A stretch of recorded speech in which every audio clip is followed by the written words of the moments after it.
So we're talking about not belonging and the pain of exclusion. On Monday, I spoke about why it's so painful when we experience social rejection and the ways that we act out, leading into yesterday's, which is like the 5 hurtful things that we can end up doing when we feel excluded. Today, I want to share just some of what I've learned about how to handle that feeling of not belonging and how to handle the feeling of exclusion. Because often the ways that we naturally end up trying to handle it, we actually make it worse.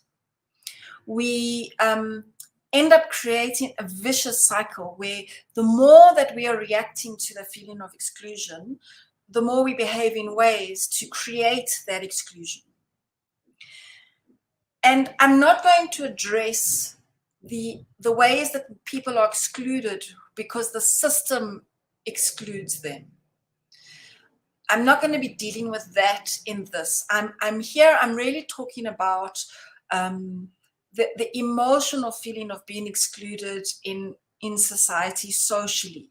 But even if the system is excluding you, some of these things, in fact, matter even more. And the first way that I dealt with it was to change myself. I would try to fit in to the world around me. And one of the ways that I did that in my early childhood was to be as invisible as possible. I wouldn't speak up. I would hide. I would avoid any kind of situation where I might be challenged. And then I decided to do the opposite. Hey, Manya. Then I went into my teenage years and I did the opposite. I'd figured out that the way to be liked was to be wild. And so I made myself wild. Whereas in my early childhood years, I was so shy and so afraid of the world. I then pushed myself into this rebel role, and it worked. The more I rebelled, the more attention I got, except for the process of that was a lot of damage. And I want to share this quote with you by the author of The Woman Who Run with the Wolves. To be exiled, to be ourselves causes us to be exiled by many others. And yet to comply with what others want causes us to be exiled from ourselves. And so as I went into my adulthood, that was what I started to realize had happened. I was so divorced from myself that I had completely lost the essence of Joe, both from hiding in my early childhood and from being a rebel in my teen years. And the process of that is the side effects and the consequences and the damage that we do to ourselves. What I found, though, in my experience through my teenage years and then in my adulthood was that the more honest I was with people about myself, the more communities I was able to connect to without having to change myself. And those lessons held me well as I went into my 30s, that secrets and shame make us feel like we don't belong when it's not necessary to feel that way. And one of the lessons, and I'm sure that you have seen this and read this everywhere, is that if you show up as yourself and people don't want you, then those people are not meant to be for you. And understanding that really helped me to let go of needing to fit into any kind of community. But even though I started to belong, the emptiness didn't leave me. And that emptiness I learned was the spiritual longing. And on Monday, I shared that is that what if the quest for belonging is really a spiritual longing? And I found that my spiritual journey, and that will, that's so unique to you. What that looks like for you, what that looks like for me, it can be completely different. And for me, it was learning meditation.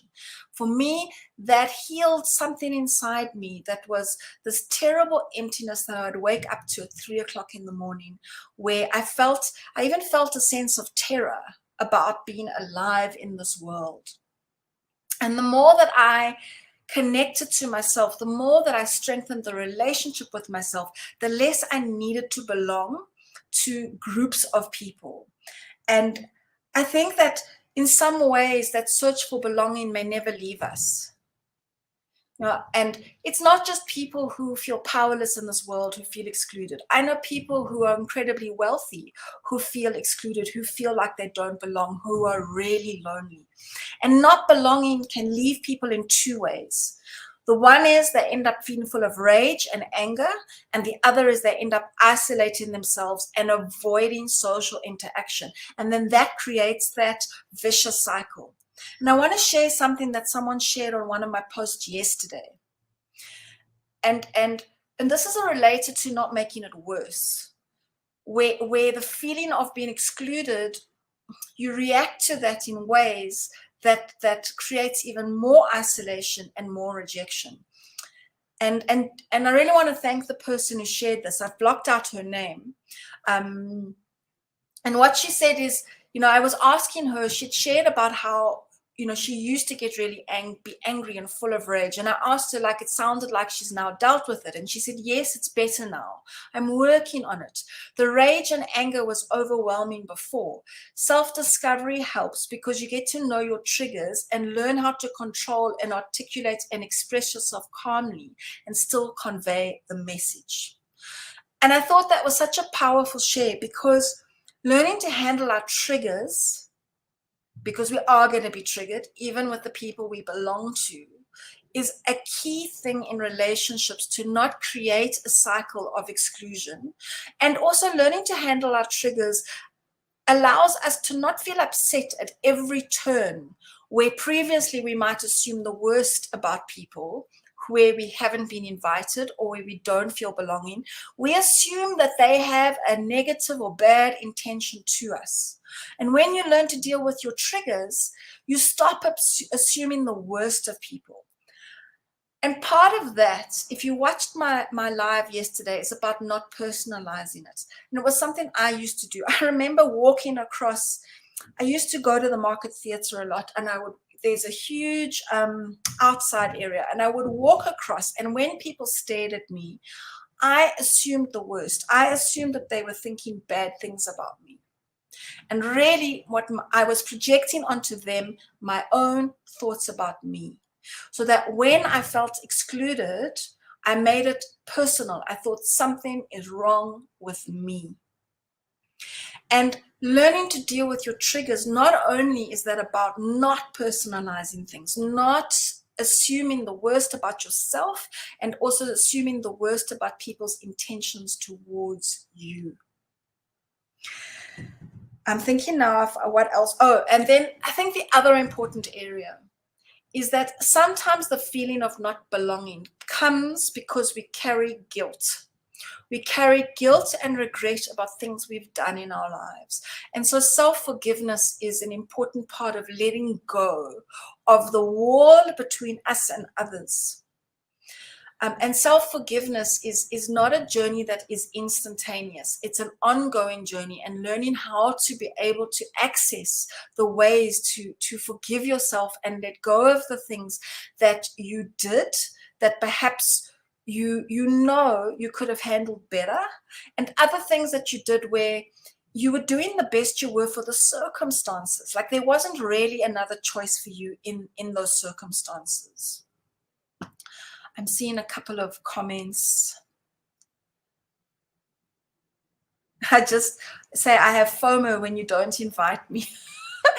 Adelaide says she has FOMO when I don't invite her. We had a party a few weeks ago and I didn't invite Adelaide because she hadn't been well. The point is I didn't invite her, So I had to post the party, say to her, oh, I didn't invite you because you were sick. And it occurred to me, just not inviting someone can make someone feel excluded. And of course, she knows that she's not excluded. But I think so often we don't realize how our act, even if we know someone's going to say no, how important it might be to invite them anyway. So that's just a side note. Hey, Ads. Okay. So I think that's it. That's what I wanted to share with you, and that there isn't a place of arrival. And it helps to let go of needing that perfect place to be, where you have to be perfect, where the world has to be perfect, and where you always need to have belonging. So thank you for joining me, and I will see you on my next live.